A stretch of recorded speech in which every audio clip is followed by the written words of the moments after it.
Oi, pessoal, voltamos aqui para dar continuidade. Nós estamos falando aqui da Primeira Guerra Mundial. Bom, e aí nós vamos ver, né, dando continuidade, né, aos nossos estudos aqui, a gente vai ver, né, que nessas disputas imperialistas, nessas disputas que nós vamos ver, né, a todo momento, né, a gente vai ver surgindo, né, essa luta armada que já estava previamente, né, pensando em acontecer. Então, a gente vai ver surgindo, né, duas importantes alianças militares. Nós vamos ver surgindo, né, a questão da Tríplice Aliança, a gente pode até sublinhar, tá?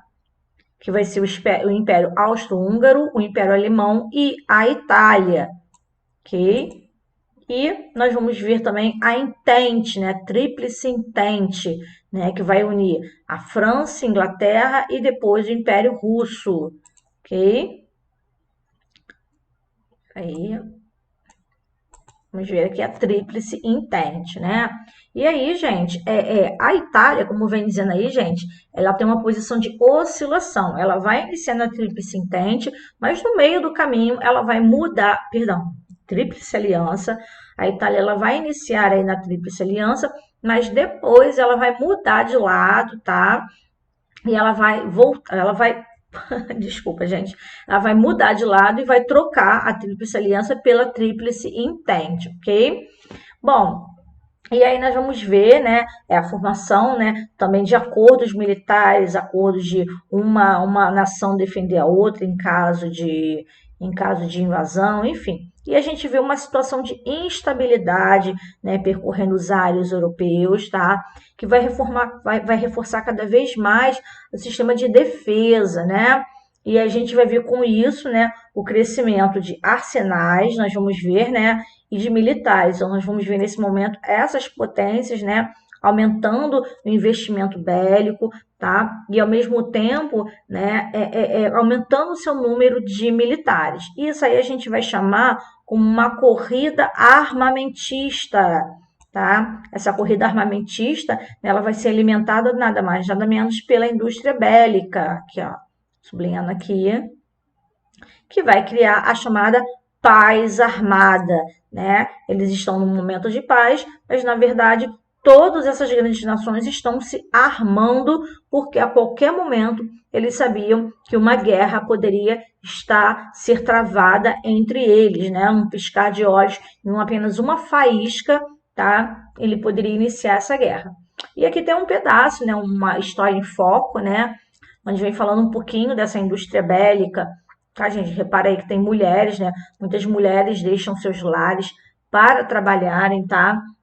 Nessa indústria, né? Já que os seus maridos vão para a guerra, né? E aí a gente vai ver essa corrida armamentista sendo marcada, né?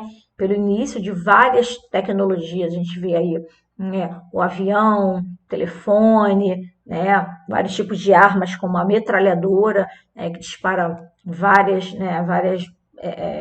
balas aí em pouco tempo, né?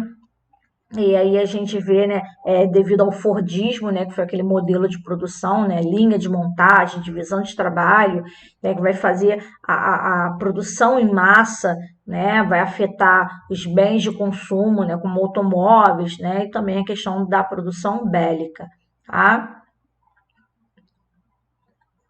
Aqui, ó. Que vem dizendo um pouquinho sobre as criações, né, dessa tecnologia, aviões, submarinos, tanques, armas químicas, né, que vai ser o resultado desse empenho, né, de cada país tentando cada vez mais procurar meios de derrotar o seu inimigo, né? E aí esses avanços, né, vão ter vários efeitos, como cidades que vão ser arrasadas, né, mortes de civis em grandes números, não é verdade? E aí a gente vê esse desenvolvimento bélico, né, inaugurando, né, um patamar diferente de guerra, né, com um nível de destruição antes nunca vistos. E aí o estopim, né, como nós vamos ver, como eu já disse para vocês, né, que esse estopim vai ser com a morte, né, do arquiduto, né, do arquiduto não, arquiduque, né? Então, como está mostrando aqui no livro, né, que isso seria um barril de pólvora, né, prestes a ser detonado, né? Bom, como nós vamos ver aí, né, que a tensão mesmo era devido a essa península balcânica, os Balcãs, né? Porque lá era o foco, né? Era a grande pretensão das potências imperialistas, né? Devido a ser uma região, né? Com bastante pretensões jazidas, né? De carvão mineral, enfim, né? Além, né, dessa pretensão desses países imperialistas, a gente vê também aqueles movimentos nacionalistas, né, separatistas, né, enfim, da região, né? E essa era a região do Império Austro-Húngaro, né, que acabou sendo formada, né, por vários grupos étnicos que acabavam buscando o quê? A sua independência, consequentemente queriam o quê? Entrar num conflito contra, né, os grandes países imperialistas, né? E aí a gente vê a anexação, né, pelo Império Austro-Húngaro, tá? A Bósnia-Herzegovina, que vai ser palco, né, do atentado dessa Primeira Guerra. E aí a gente vê o Francisco Ferdinando, que era sobrinho do herdeiro do imperador Francisco José, que vai acabar sendo assassinado com a sua esposa, né, num atentado lá em Sarajevo, na Bósnia, né?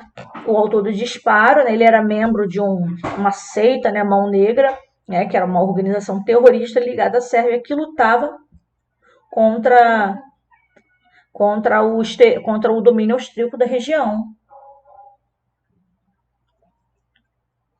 Continuando aqui, a gente vê que a sua ação vai acabar provocando, né, em poucas semanas, né, uma declaração de guerra, né, da Áustria-Hungria contra a Sérvia.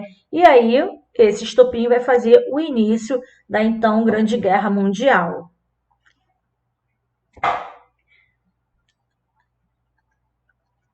Bom, aqui a gente vê História em Foco, né, que fala um pouquinho, né, sobre esse assassinato, né? Ele vem botando uma questão, né? O assassinato de Francisco Ferdinando seria um fato preponderante para o início de uma guerra dentro do contexto da época? Gente, é claro que não, né? Na verdade, como nós já vimos, todas as potências já estavam se armando, né? E é aquilo, né? Só estamos esperando um único pretexto para poder realmente iniciar. Se não fosse a morte, né, desse arquiduque, com certeza seria um outro motivo para que eles pudessem estar iniciando. E agora o conflito, né? Guerras de movimento, né? Como a gente pode ver aí, né? Que as principais ações vão ser protagonizadas pelo Império Alemão e pelo Império Austro-Húngaro, gente, tá? A gente vai ver aqui, tá? Que vai haver plano de ação militar para atacar a França, tá? E eles vão aproveitar o ensejo do início dessa guerra e vão tentar executar isso na Primeira Guerra Mundial, tá? Onde as forças alemãs vão formar duas frentes, tá, gente? Uma frente, tá? Paris, né? Na verdade, é o foco, né? Paris, né? Para tentar tomar a capital, tá? E a outra frente seria, né? Onde atravessaria a Bélgica e tentaria atacar a capital francesa pelo norte, e a outra, né, o território da Alsácia-Lorena, né, avançando pelo sul. E aí a defesa adversária seria cercada e derrotada. Na verdade, né, a França não iria imaginar que seria atacada por duas frentes, né, norte e sul, e dessa forma, né, a França seria derrotada, né?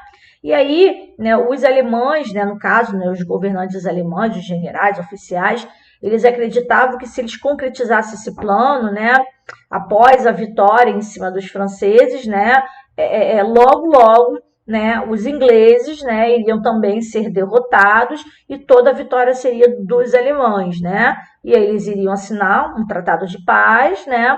E com isso eles ganhariam o quê? A supremacia germânica no continente, né? Bom, só que aí esses planos alemães acabaram sendo um pouco frustrados por causa da resistência belga, que teve o apoio dos ingleses na Batalha de Liege, tá? E com isso acabou atrasando, né, retardando um pouco mais o avanço dos alemães, tá? Onde os belgas acabaram dando condições, né, para que os franceses acabassem se organizando a sua defesa, né? E aí a gente vê a defesa franco-inglesa, né, com a ajuda da Inglaterra, que vai também impossibilitar, tá, o avanço da Alemanha, tá, contra a França, tá? E aí os alemães acabam fracassando, né? E os franceses se viram diante de uma uma guerra de duas frentes, né? A Tríplice Aliança acaba enfrentando, né? Que já enfrentava, né, os franceses e os ingleses, né? E também, de outro lado, enfrentava também os russos, né? E a partir disso aí, os alemães acabam optando por uma nova estratégia, tá? Para poder. Uma nova estratégia de defesa no território ocupado lá da Alsácia-Lorena, tá? E aí, vamos descer aqui. E a Península Balcânica, né? E os Balcãs desse momento, né? Lá na Península Balcânica, a mobilização local, né, que já se utilizava de táticas de guerrilha e o apoio da Rússia, tá? Começaram a conter o Império Austro-Húngaro. Que a gente vê, né, como forma de mobilizar o avanço francês para a Batalha de Marne, autoridades militares convocaram taxistas para auxiliar no transporte das tropas para o fronte e evitar a tomada da capital.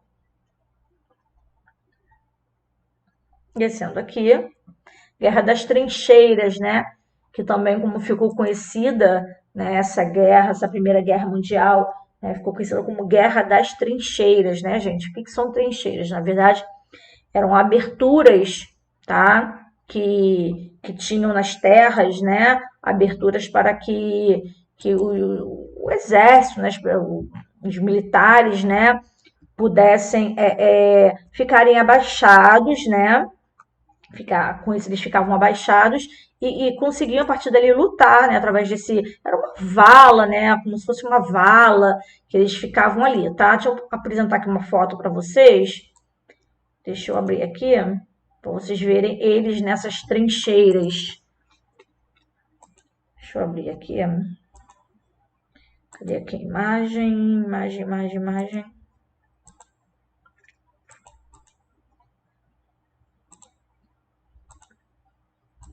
Aqui, ó. Deixa eu abrir aqui, ó. Tá vendo, ó? Isso aqui é uma trincheira, tá vendo? Como se fosse uma vala que eles abrem, que era uma forma de eles ficarem escondidos ali dos ataques inimigos. Então, devido a essa tática que eles usaram, né, nessa Primeira Guerra Mundial, essa guerra também vai ser conhecida como Guerra das Trincheiras, ok? Prosseguindo aqui, então, Guerra das Trincheiras, né? Bom, a gente vai ver, né, que nos primeiros momentos do conflito, né, a guerra ficou um pouco estagnada, um pouco parada, né, onde as armas e as táticas militares passaram a ser destinadas a uma guerra de defesa de posição, tá? Aí a gente vê metralhadoras, arame farpado, trincheiras cavadas no fronte, né, que foram meios de se defender, né, através dessas posições conquistadas no início do conflito, tá, gente?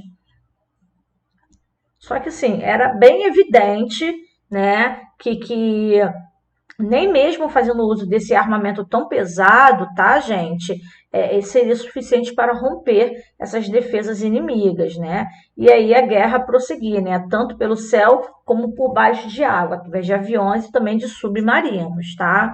E a gente vai ver, né, longos meses, né, nas trincheiras, né, onde vai ter um alto custo, né, materiais, né, a questão de alimento para os soldados, né, a questão de mortes, e com isso, né, nesse decorrer da guerra, a gente vê as economias europeias, né, sendo prejudicadas, né, devido à guerra, né, ao custear a guerra, custear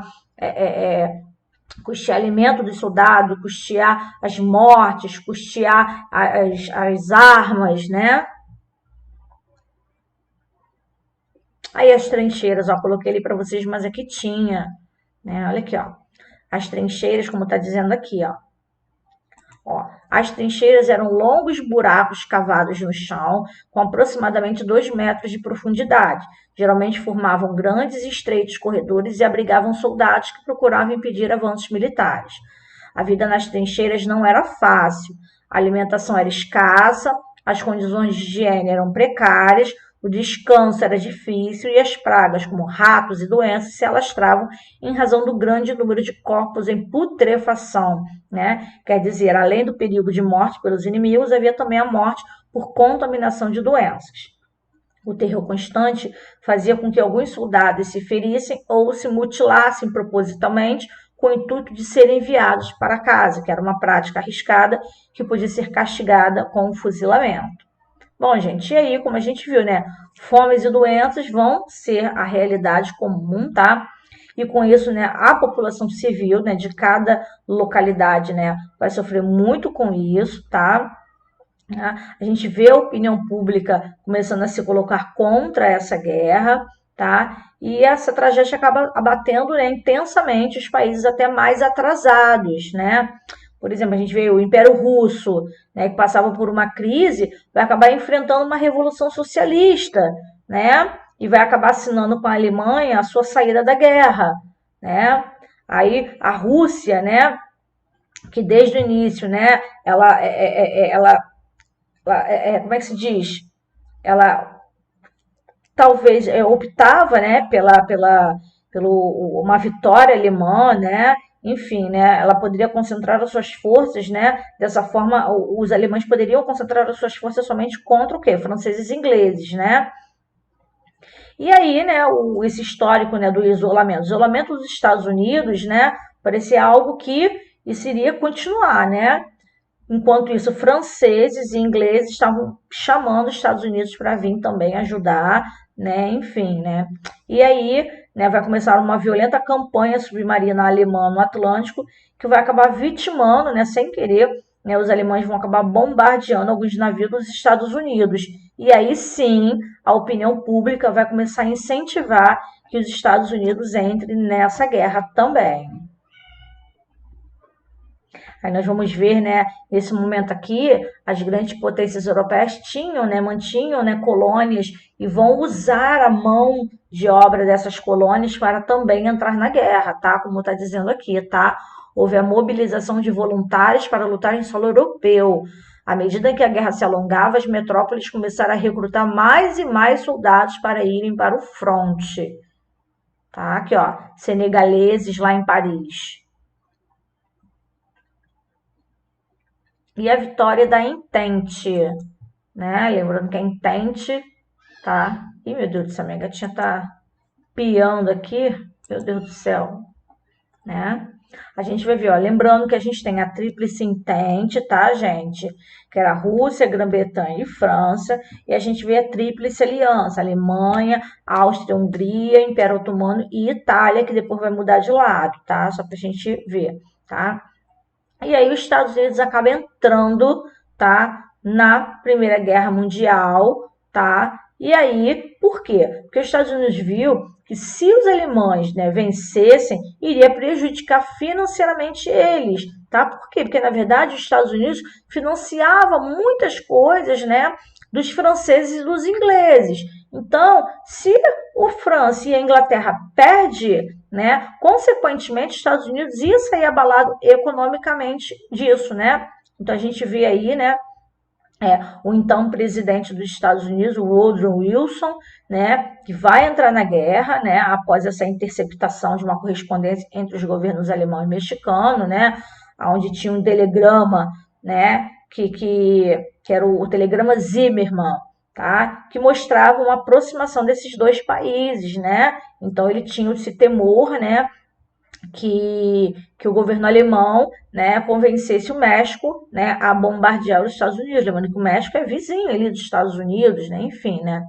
E aí também diante do ataque alemão contra os navios estadunidenses, né, ele entra, enfim, na guerra, tá, para poder acabar com essa hegemonia do Império Alemão, tá. E a entrada dos Estados Unidos vai ser determinante para o desfecho do conflito, onde em poucos meses, né, a gente vai ver esse equilíbrio rompido, né, e as forças da Entente, né, equipadas com muitos armamentos dos Estados Unidos, né, vão acabar, né, vencendo e lutando contra o inimigo e vencendo. A gente vai ver austríacos e turcos, né, onde vão assinar uma rendição, né? E a gente vai ver os inimigos cercando o território, né, das posições alemãs, e aí o Kaiser Guilherme acuado acaba renunciando, né, ao seu trono, né?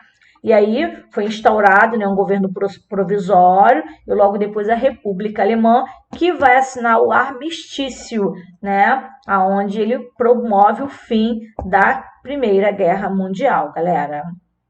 Ok? Aqui vem dizendo uma notinha, né? Falando sobre a questão do Brasil e a guerra. Deixa eu ler aqui para vocês, ó. Na década de 1910, o Brasil se destacava no mercado internacional como um importante fornecedor de matérias-primas. Quando a Primeira Guerra irrompeu, o país passou por momentos delicados em virtude da queda substancial das vendas de café. Tal fato, somado à redução de importação de industrializados europeus, possibilitou um aumento de investimentos no desenvolvimento de indústria nacional, que produzia bens de consumo não duráveis para substituir aquilo que outrora vinha da Europa. De início, o Brasil assumiu um papel de neutralidade no conflito. Contudo, diante da investida de submarinos alemães contra navios da Marinha Mercante brasileira e da grande mobilização da opinião pública brasileira, o governo Venceslau Braz rompeu relações com a Alemanha e os incidentes continuaram a ocorrer. Em 26 de outubro de 17, o Brasil declarou guerra ao Império Alemão.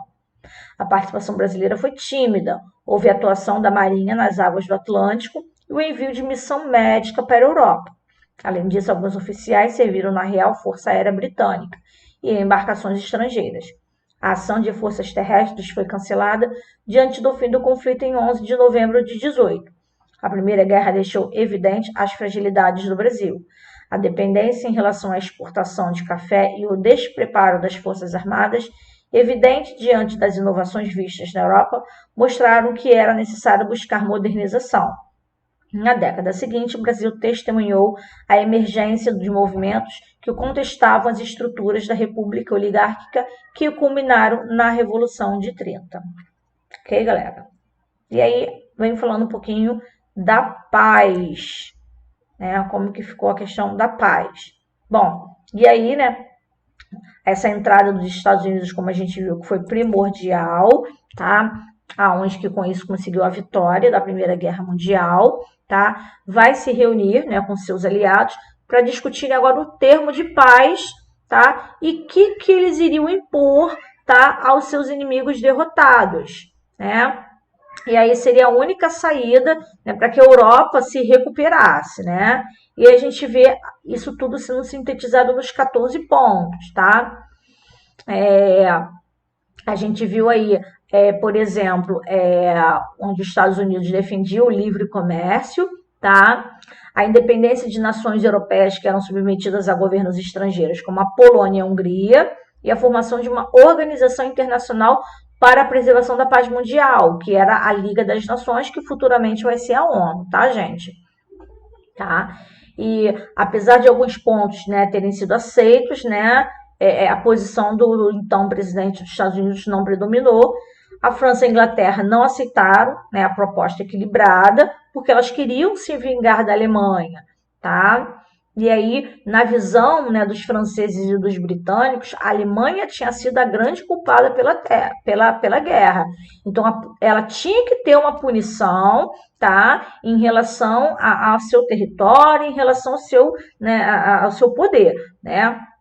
E aí houve-se, né, a Conferência de Paris, que resultou no Tratado de Versalhes, né, que foi assinado com a Alemanha. E aí, nesse tratado foi imposto que a Alemanha era a grande culpada da guerra, e aí a Alemanha vai, né, ter vários prejuízos devido, né, castigos, né, podemos dizer assim, devido ela ter sido culpada. Então, entre as principais determinações, a gente tem aqui, ó, desmilitarização do Rio Reno, redução do efetivo militar, extinção da marinha de guerra, a devolução de Alsácia-Lorena à França. Olha, a França adorou isso aí, né? Reconhecimento da independência e concessão da saída para o mar à Polônia, que era o corredor polonês. Perda de todas as suas colônias que tinham conseguido. Proibição de unificação com a Áustria. E, além disso, teve que fazer o pagamento de uma indenização que foi um valor altíssimo, né? Então, essas aí foram as punições, né, a qual a Alemanha foi submetida, né, devido ao Tratado de Versalhes que foi imposto à Alemanha, né? Já os demais países que foram derrotados, né, acabaram assinando outros tratados, né? Por exemplo, o Tratado de Saint-Germain-en-Laye, né, foi assinado pela Áustria. A Hungria assinou o Tratado de Trianon e os turcos assinaram os Tratados de Sèvres e de Lausanne, né? Bom, como a gente vê aqui em formas gerais, né? Esses tratados puniram os perdedores e impuseram perdas territoriais, que acabou gerando, né, o fim dessa questão imperialistas e acabou formando o quê? Né, a formação de diversos países europeus. Ok, galera? Aqui vem falando um pouquinho das ligas das nações, tá? Consequência, né? Qual foi a consequência? Olha, gente, o mapa da Europa se reestruturou, novos países que surgiram, né? A gente vê aí, ó, Iugoslávia, Romênia, Hungria, Áustria, né? Tchecoslováquia, Polônia, né?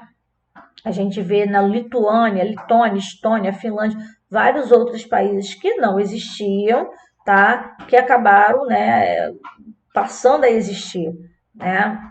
Bom, e a gente viu que a consequência disso vai ser o declínio na economia europeia, tá? E a ascensão dos Estados Unidos como grande potência. Essa foi uma das grandes consequências, né, dessa guerra aí, tá? E a gente vê também nesse período também a disseminação da gripe espanhola, tá, gente? Então, esse é um período de muita morte, né? Além das mortes pela guerra, a gente vê as mortes pela gripe espanhola, tá, gente? Onde a gente vê, né, muitas pessoas, né, que acabaram sendo feridas, mortas, né, no combate e acabou também sendo afetada pela gripe espanhola, né? E aí, né, essa, né, guerra vai vir como uma situação de ameaça e ao mesmo tempo de esperança, né? A gente vai ver aqui, ó, a Revolução Russa, que passou a ter grande influência na Europa, né, quando ela começa a disseminar, né, uma nova política, né, que é o socialismo, tá? A gente vai ver a propagação de ideias revolucionárias, né? A gente vai ver alguns impérios, né, que vão sucumbir, novos países que vão surgir, vão deixar de ser colônias, né? E a gente vai ver o mapa, né, europeu sofrendo mudanças, né, com o surgimento de novos países, né? A gente vai ver, né, muitas, né, neocolônias também que ainda eram protetorados, que vão começar, né, a eclodir movimentos de libertação, tá? Até mesmo, né, aqui na América, né, no Brasil, né, a gente vai ver um crescimento industrial, né, para tentar substituir a importação de produtos europeus, que nesse momento a Europa está com uma economia fraca, então não tem mais como o Brasil, né, importar produtos europeus, então nesse momento vai dar uma alavancada na questão industrial do Brasil. Então essa aí a gente pode dizer que são as principais consequências aqui dessa Primeira Guerra Mundial. Ok, galera? Bom, vou finalizar aqui com o vídeo, tá? Antes de finalizar com o vídeo, eu vou deixar também aqui na tela para vocês, essa imagem aqui não, cadê? Essa imagem aqui, tá? Para vocês copiarem aí no caderno de vocês, tá? Aí, gente.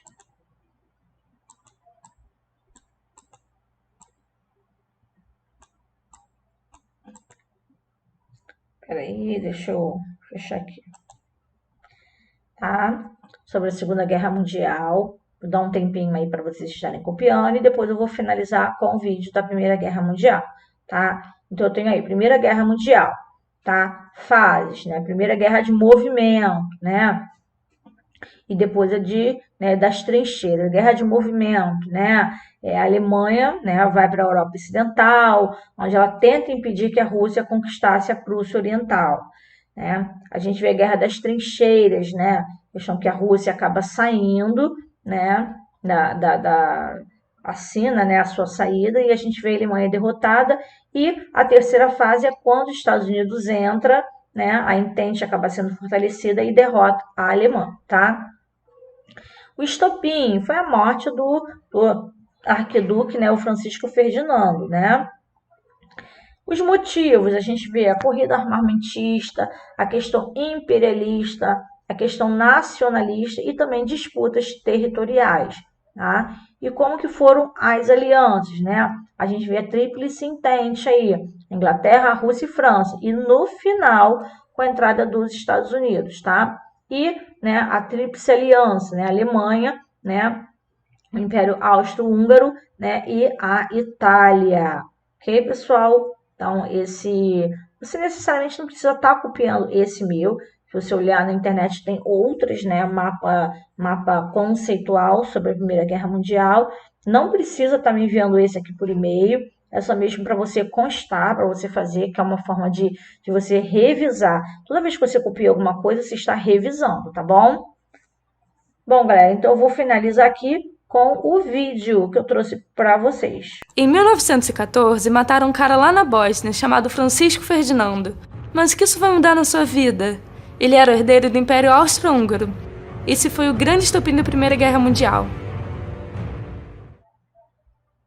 Mas para entendermos melhor, precisamos voltar lá na Belle Époque. Essa foi uma era de prosperidade e avanços tecnológicos, como a fotografia, o cinema, o avião, tudo parecia perfeito na Europa. Mas o que acontecia por trás não era bem assim. Esse período ficou conhecido também como Paz Armada, porque todos os países sabiam que uma hora ia estourar a guerra, então começaram a se preparar, investindo na produção de armas e medicamentos. Mas por quê? Dentro dos motivos estavam as disputas imperialistas. Com a industrialização, as potências europeias buscavam por matéria-prima na África e na Ásia, exercendo o neocolonialismo. Eles exploravam os recursos naturais e a mão de obra local. Para não ficarem mal vistos, os europeus usavam a desculpa que estavam levando a civilização às nações inferiores, um discurso supremacista, o qual quer dizer, com outras palavras, que eles simplesmente implantavam à força a cultura deles sobre outros povos. Essa estratégia foi a base da Segunda Revolução Industrial, trazendo revolta para os países atrasados nesse processo, como a Itália, o Japão e a Alemanha, que estavam insatisfeitos com as poucas colônias que tinham. Além disso, crescia na Europa um sentimento de nacionalismo exacerbado, que era um meio do governo de manipular a população a apoiar a guerra, a fim de defender sua nação acima de tudo. Só que isso ficava meio complicado quando se tratava dos Balcãs. Lá havia vários povos, como os croatas e romênios, que lutavam por independência, por seu próprio país, mas a região que eles viviam era dominada pelo Império Austro-Húngaro e o Turco-Otomano. Esse era o cenário mundial da época, mas o principal motivo da guerra foi a rivalidade entre os países. A Alemanha tinha treta com todo mundo, começando pela França. Um tempo atrás, a Alemanha tinha tomado o território francês da Alsácia-Lorena, muito rico em minérios, o que fez a França desenvolver um sentimento de revanchismo, exigindo-o de volta, já que era essencial para sua industrialização. Agora, pode-se dizer que a Grã-Bretanha era a maior inimiga da Alemanha, e as razões são meio óbvias. Ela era a maior potência, a maior exportadora, tinha a maior marinha e tinha o maior número de colônias. Peraí, colônias? No meio disso tudo, tinha a questão da Rússia e da Sérvia. Elas tinham ideias meio doidas do pan-eslavismo, que é a ideia de juntar todos os povos eslavos em um só território. Mas para isso, elas deveriam invadir os impérios austro-húngaro e otomano, já que grande parte dos povos eslavos estavam dominados por eles. Vamos esclarecer isso melhor. A França queria o território da Alsácia-Lorena, que agora era da Alemanha. A Alemanha queria as colônias da Inglaterra. Enquanto isso, a Rússia e a Sérvia queriam os territórios do Império Austro-Húngaro e do Otomano. E a Itália, tadinha, só quer um pouquinho de colônia na África e na Ásia. E assim se estabeleceram a Tríplice Aliança e a Tríplice Entente. Para começar, só faltava um estopim, que foi o assassinato do Francisco Ferdinando, por ninguém mais, ninguém menos que um nacionalista sérvio. Assim fazendo que a Áustria-Hungria declarasse guerra à Sérvia, que era aliada da Rússia, que era aliada da Inglaterra, que era aliada da França, gerando uma reação em cadeia. A população se animou com a vinda da guerra, porque estavam confiantes que seus países ganhariam rapidinho, porém não esperavam que todos estivessem tão bem preparados. A guerra acabou levando 4 anos e gerou milhares de mortes. Ela foi dividida em 2 fases. A primeira foi a de movimento. na qual a Alemanha avançou ferozmente e os outros países estavam estagnados tentando barrar seu avanço. Eles começaram a cavar buracos no chão, conhecidos como trincheiras, onde eles comiam e recebiam ajuda médica, dando nome assim à segunda fase, a Guerra de Trincheiras. Também tem a situação da Itália. Ela começou na Tríplice Aliança, com uma condição: só ajudaria se a Alemanha fosse atacada. Então ela ficou bem neutra, até que a Grã-Bretanha ofereceu alguns territórios na Ásia e na África, o que fez ela mudar de lado e assim ficar conhecida como a traidora. E acabou que nem foi lucrativo para ela perdeu muitos territórios e soldados.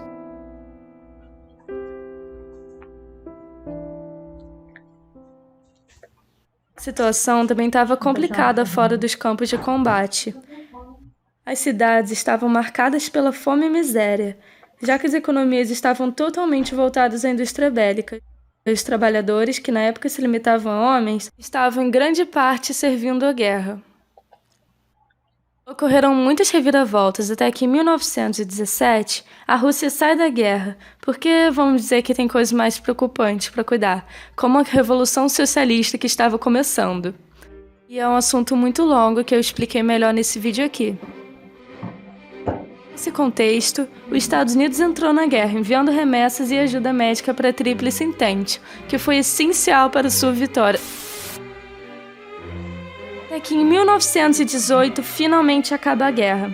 A Alemanha e a Tríplice Aliança estavam muito pobres e enfraquecidas pela fome e desemprego, assim perdendo o apoio popular. Os países vencedores quiseram lucrar a partir dos perdedores, estabelecendo o Tratado de Versalhes, que culpava a Alemanha pela guerra e a humilhava de todos os jeitos possíveis. Ele estabeleceu medidas como o limite de 10 mil soldados. A Alemanha não poderia produzir armas, perdeu suas colônias, houve redistribuição de suas terras e ela ainda deveria pagar indenizações aos países vencedores. Essas medidas geraram muita crise e miséria na Alemanha. Acabou provocando um ódio e um sentimento de dar a volta por cima, o que foi desencadeado no nazismo alguns anos depois, na Segunda Guerra Mundial. Tá, e quais foram os resultados da guerra? Então, houve muito avanço na medicina, principalmente na área de cirurgia plástica e do desenvolvimento de antibióticos. Houve também a entrada de mulheres no mercado de trabalho e o declínio do eurocentrismo. Agora os Estados Unidos era a maior potência mundial, já que, a Europa estava muito ferrada tentando se reconstruir.